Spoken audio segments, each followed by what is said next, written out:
Yeah, I still have the impression that Joe Schmidt is not fully convinced about Tadhg Beirne. Probably more so convinced about him as a 6, because he's won 3 of his caps there already, like coming off the bench, being an impact player. But he got that chance against Wales in the second row.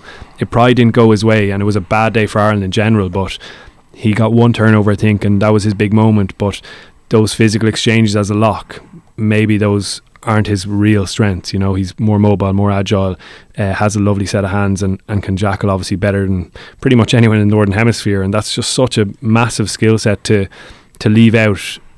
Especially in a team where they're so selective when they chase those rucks. They're all on their feet now. Andy Farrell wants them bringing that line speed, but if you have someone who's so accurate like Tadhg Beirne, he can utterly change a game, and to have that off the bench even would be massive in my eyes. I think if you look at where's Joe and the coach's heads at, if you look at go back to the Six Nations and why we struggled to a certain extent, we couldn't get quick ball, we couldn't we weren't dominating collisions. Our scrum started to creak a little bit compared to where it was in 2018. It used to be the highest percentage rate to play off, and our line-out attacking maul had no real venom to it.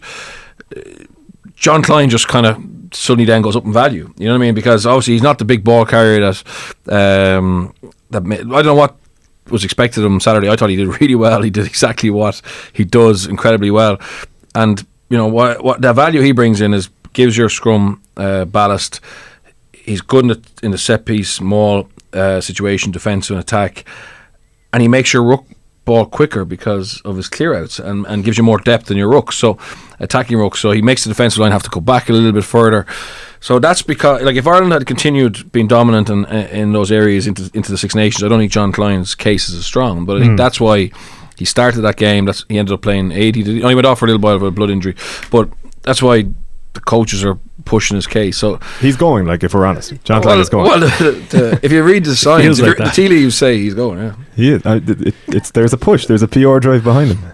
Yeah, Joe Schmidt's answer about his individual performance was pretty effusive, and at times he doesn't do that, or certainly his feelings about a player he'll hold back, but he strongly stated the case there. Even if it was only 10 sentences, you know when he really likes a player. And Quinru's been in a lot of squads, and he's had that bulky, powerful lock. He's always like that in his squads, even before Ireland. So it wouldn't be surprising in the slightest if Jean Kleyn makes it.